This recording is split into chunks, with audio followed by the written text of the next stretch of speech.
الحمد لله رب العالمين والصلاة والسلام على رسوله الكريم وعلى آله وصحبه أجمعين وعلى من تبعهم بإحسان إلى يوم الدين ما بعد. وأنه قال قال رسول الله صلى الله عليه وسلم إن الله تعالى خلق الخلق حتى إذا فرغ منه قامت الرحم فقالت هذا مقام العيد بك من القطيع. قال نعم.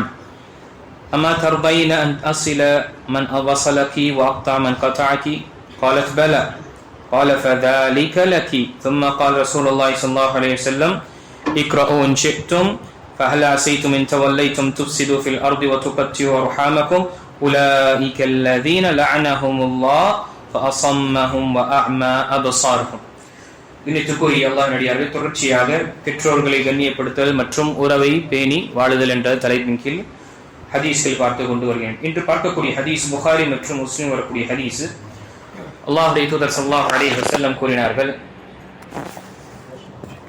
நிச்சயமாக அல்லாஹ் படைப்புகளை படைத்து முடித்த போது உறவு எழுந்து நின்று என்னை துண்டித்துக் கொள்வதை விட்டும் உன்னிடம் பாதுகாப்பு கோரும் இடம் இது என்று கூறியது. ஆம், உன்னை சேர்த்துக் கொள்பவனை நான் சேர்த்துக் கொள்வேன், உன்னை துண்டிப்பவனை நான் துண்டித்து விடுவேன் என்பதை நீ திருப்தி அடைவீரா என்று அல்லாஹ் கேட்டான். திருப்திதான் என உறவு கூறியதும் உனக்கு அது உண்டு என்று அல்லாஹ் கூறினான். நபி ஸல்லல்லாஹு அலைஹி வஸல்லம் அவர்கள் கூறிவிட்டு பின்பு நீங்கள் விரும்பினால் பின்வரும் வசனத்தை ஓதுங்கள் என்று கூறினார்கள். நீங்கள் பொறுப்பாளர்களாக வந்துவிட்டால் பூமியில் நீங்கள் குழப்பம் செய்வதையும் உங்களின் இரத்த தொடர்புடையவர்களை நீங்கள் துண்டித்துக் கொள்வதையும் விரும்புகிறீர்களா? துண்டிக்கும் அவர்களை அல்லாஹ் சபித்து விட்டான், அவர்களை செவிடாக்கிவிட்டான், அவர்களின் பார்வைகள் குருடாகிவிட்டான் என்று அல்லாஹ் தஆலா வசனத்தில் சூரத்துல் முஹம்மதுடைய 22 மற்றும் 23வது வசனத்தில் சொல்லப்பட்டது. இப்போ இந்த ஹதீஸில் முதல் விஷயம், அல்லாஹு தஆலா ஒட்டுமொத்த படைப்பினங்களை படைத்துவிட்டு உறவையும் அல்லாஹு தஆலா படைத்தான். அந்த உறவு அல்லாஹ்விடம் பாதுகாவல் தேடியது. என்ன, இந்த உறவை பாதுகாக்கக்கூடிய விஷயத்தில் எனக்கு ஏதாவது ஒரு வாக்குறுதி கொடுப்பாயாக.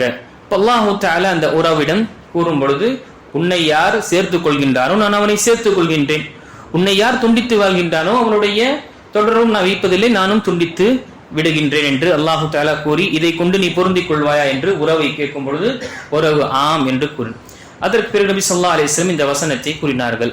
யார் இந்த உலகத்தில் இந்த பூமியில் உறவை துண்டித்துக் கொண்டு குழப்பங்களை ஏற்படுத்துகின்றார்களோ அவர்களுக்கு அல்லாஹு தஆலா சபித்து விட்டான், அவர்களை குருடர்களாகவும் அல்லாஹு தஆலா செவிடர்களாகவும் ஆக்கிவிட்டான் என்று இந்த திருமண வசனத்தை ஓதினார்கள்.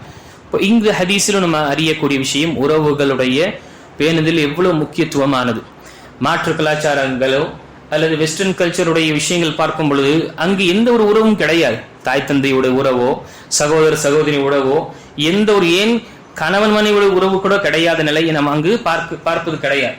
அங்கு ஒரு பருவ வயது அடைந்து விட்டாலே அவங்களுடைய வழியில் செல்லக்கூடியவர்களாக இருக்கின்றார்கள். யார் வேண்டும் என்றாலும் தேர்ந்தெடுத்துக் கொள்ளலாம், யாருடன் வேண்டும் என்றாலும் இருந்து கொள்ளலாம். இப்படி ஒரு நிலை இருக்கின்றது. அல்லாஹ் பாதுகாக்க வேண்டும். இப்போ இந்த கலாச்சாரம், இப்படிப்பட்ட ஒரு சீர்கெட்ட மற்றும் சீர்குலைந்த இந்த கலாச்சாரத்தில் முஸ்லிம் சமுதாயம் இந்த உறவை பேணக்கூடிய விஷயத்திலும் அதே போல உறவை சேர்ந்து வாழக்கூடிய விஷயத்தில் நாம மிகவும் பேணுதலாக இருக்க வேண்டும். உறவை துண்டிக்கக்கூடிய விஷயத்தில் இருந்து நாம் அஞ்சிக் கொள்ள வேண்டும். நமக்கு ஒவ்வொருவரும் கேட்கக்கூடிய அனைவரும் அதே போல சொல்லக்கூடியவனுக்கும் அல்லாஹ்வுடைய உறவு வேண்டுமா?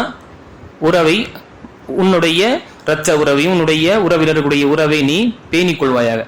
அல்லாஹ்வுடைய உறவு உனக்கு தேவையில்லை என்று சொல்லும் பொழுது நீ உன்னுடைய உறவுகளை துண்டித்துக் கொள்கின்ற, அது உன்னுடைய இஷ்டமாக இருக்கின்றது. அப்போ நாம் நமக்கு அல்லாஹ்வுடைய உறவு இல்லை என்றால், அல்லாஹு தஆலாவுடைய ஆறுதலும் அவனுடைய கருணை மீது இல்லை என்றால் நாம் எப்படி வாழ முடியும் இந்த உலகத்தில்? அது மட்டுமல்ல, மறுமையில் யார் நம்மை நரக வேதனையிலிருந்து பாதுகாப்பான்? யார் நம்மை மன்னித்து சொர்க்கத்தில் புகச் செய்வான்? அல்லாஹ்வுடைய உறவு மிக முக்கியமானது. அல்லாஹ் நாம் செய்யக்கூடிய இபாதத்துக்கள் எல்லாம் அவன் தேவையற்றவன், அவனுக்கு எந்த ஒரு விஷயம் தேவை கிடையாது. ஹதீஸில் நாம் பார்த்தோம், ஒட்டுமொத்த இந்த பிரபஞ்சம் மனிதர்களும் ஜின்களும் அனைவரும் சேர்ந்து சிறந்தவர்களாக, மிக சிறந்தவர்களாக, பேணுதல் இறைச்சம் உள்ளவர்களாக ஆகிவிட்டார். ஒரு மனிதன் ஒரு இறைச்சம் உள்ளவனாக இருந்தால் எப்படி புரிந்து கொள்வதற்காக நபி ஸல்லல்லாஹு அலைஹி வஸல்லம் போல் இந்த ஜின்களும் மனித வர்க்கங்களும் ஆகிவிட்டாலும் அல்லாஹுடைய கண்ணியத்திலோ அவனுடைய ஆட்சி அதிகாரத்திலோ இதனால எந்த ஒரு அதிகரிப்பு என்பது கிடையாது. அதே போல இந்த மனிதனும் ஜின்னும் ஒட்டுமொத்த இவர்கள் மிக கேடுகெட்ட ஒரு நிலையாக ஆனாலும், எடுத்துக்காட்டு சொல்ல வேண்டும் என்றால் இபிலிஸை போல ஆகிவிட்டாலும் அல்லாஹுடைய ஆட்சி அதிகாரத்திலும் அவருடைய கண்ணியத்திலும் ஒரு அணு அளவும் குறையாது. அப்போ நாம் செய்யக்கூடிய அமல் நமக்கு அல்லாஹு தஆலா தேவையற்றவன். அப்போ நமக்கு தான் அல்லாஹுடைய உறவு தேவையாக இருக்கின்றது. அல்லாஹு தஆலாவுக்கு நம்முடைய உறவே தேவை கிடையாது. அவனுக்கு படைப்பினங்கள் எத்தனையோ படைப்பினங்கள் அவனுடைய பேச்சை கேட்டும் அவனுடைய கட்டளையின் பிரகாரம் நடந்து கொண்டுதான் இருக்கிறான். இப்போ நம்ம உறவை பேணக்கூடிய விஷயத்தில் மிக மிக ஒரு சிந்தித்து நம்ம எந்த ஒரு விஷயத்தையும் முடிவெடுக்க வேண்டும். சாதாரணமாக சில வார்த்தைகளை கொண்டு உறவை துண்டிப்பதை என்று சாதாரண 2-3 வார்த்தை சொன்னால் உறவை துண்டிச்சு போயிடும்.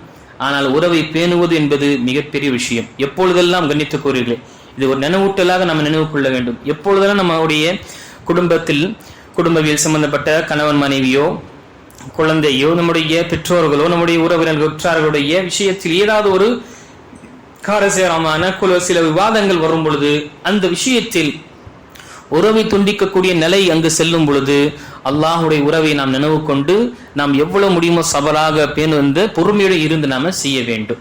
இல்லை என்றால் அல்லாஹு தஆலா இங்கு குழப்பங்களை, இந்த பூமியில் குழப்பங்களை உண்டாக்கக்கூடியவனும் அதே போல உறவுகளை துண்டித்து வாழக்கூடியவனுக்கும் சொல்லப்பட்ட விஷயம் என்ன? லஅனஹுமுல்லாஹ், அல்லாஹ் அவர்கள் மீது சபித்தான். சாபம் என்றால் என்ன? லஅனத் என்றால் என்ன? அல்லாஹுடைய ரஹ்மத்தை விட்டு தூரமாவது, அல்லாஹுடைய கருணையை விட்டு தூரமாவது. அவன் எல்லா படைப்பினங்கள் மீது அல்லாஹ் கருணை செய்வான் இவனை தவிர. யோசிச்சு பாருங்க, லஅனா அந்த சாபம் என்பது மிகப்பெரிய விஷயம். ஃபஅஸம்மஹும் வஅமா அப்சாரஹும், அவர்களை செவிடனாக ஆக்கிவிட்டான். ஹக்கு வந்த பிறகு, சத்தியம் வந்த பிறகும் அவனால் சத்தியத்தை கேட்க முடியும். அல்ல கேட்டாலும் சரி அதை அவன் தன்னுடைய உள்ளத்தில் எடுத்துக்கொள்ள மாட்டான். எல்லா விஷயம் தெரியும் அவனுக்கு. உறவு துண்டிப்பது என்பது ஹராமானது, உறவை துண்டித்து வாழ்வது என்பது சரியில்லை என்று இருந்தாலும் தன்னுடைய தனிப்பட்ட ஒரு கோபத்தினாலும் தன்னுடைய பெருமையினாலும் என்ன செய்யறான்? அந்த சத்தியத்தை கேட்டும் கேட்காமல் இருக்கின்றான், அல்லது நிராகரிக்கிறான், அல்லது ஏதாவது ஒரு மாற்று கருத்தை சொல்லக்கூடியவனாக இருக்கிறான். அல்லாஹ் இப்படிப்பட்டவர்களை என்ன செய்ய செவிடனாக்கி விட்டான். அதே போல குருடனாகவும் விட்டான். ஹக்கை பார்த்தும் சத்தியத்தை பார்த்தும் அவன் என்ன செய்வது கிடையாது, அதை ஏற்றுக்கொள்வது கிடையாது, அதிலிருந்து படிப்பினை பெறுவது கிடையாது. ஆக அன்புக்குரியவர்களே, உறவை பேணக்கூடியவன் அல்லாஹுடைய உறவுகளை அவன் பேணுகின்றான் என்ற விஷயத்தை நாம் நினைவு கொள்ள வேண்டும். அதே போல உறவை துண்டிக்கக்கூடியவன் நான் என்னுடைய உறவினர்களுடைய உறவை துண்டிப்பது கிடையாது, அல்லாஹுடைய உறவை நான் துண்டிக்கின்றேன் என்ற அந்த விஷயத்தில் சிந்தித்து நாம அஞ்சிக் கொள்ள வேண்டும். நம் தரப்பிலிருந்து எவ்வளவு முடியுமோ நாம சுமூகமான ஒரு நிலையை கொண்டு வருவதற்காக முயற்சி செய்ய வேண்டும். அது மட்டுமல்ல, அல்லாஹ்விடம் துஆ கேட்க வேண்டும். யா அல்லாஹ், இப்படி ஒரு நிறைய இருக்கு, மனக்கசப்பு இருக்கின்றது, அல்லாஹ் இந்த மனக்கசப்பை நீ தூரப்படுத்துவாயாக, நமக்கிடையே மஹப்பத்தையும் நமக்கிடையே ஒரு அனுசரித்து செல்லக்கூடிய அந்த விஷயத்தை நீ ஏற்படுத்துவாயாக என்று நம்ம துஆ கண்டிப்பாக கேட்க வேண்டும். ஆனால் எக்காரத்தை கொண்டு நம்முடைய உறவுகளை நம்ம துண்டித்துக் கொள்ளக்கூடியவர்களாக நாம் ஆகிவிடக்கூடாது. அல்லாஹு தஆலா அப்படிப்பட்ட நிலையிலிருந்து பாதுகாப்பானாக. எனக்கும் சொல்லக்கூடிய கேட்கக்கூடிய அனைவர்களுக்கும் உறவை பேணக்கூடியவர்களாக அல்லாஹ் நம்மை ஆக்கியல்வானாக. மற்றும் உறவுகளை துண்டிக்கக்கூடிய விஷயத்திலிருந்து அஞ்சி, அல்லாஹுடைய அந்த தண்டனையை அஞ்சி அதை செய்யக்கூடிய விஷயத்திலிருந்து நாம் தவிர்த்துக் கொள்ளக்கூடிய தௌஃபீக் பாக்கியத்தையும் அல்லாஹ் கொடுத்தல்வானாக. ஆமீன். வாஹிரு தஅவானா அல்ஹம்துலில்லாஹி ரப்பில் ஆலமீன்.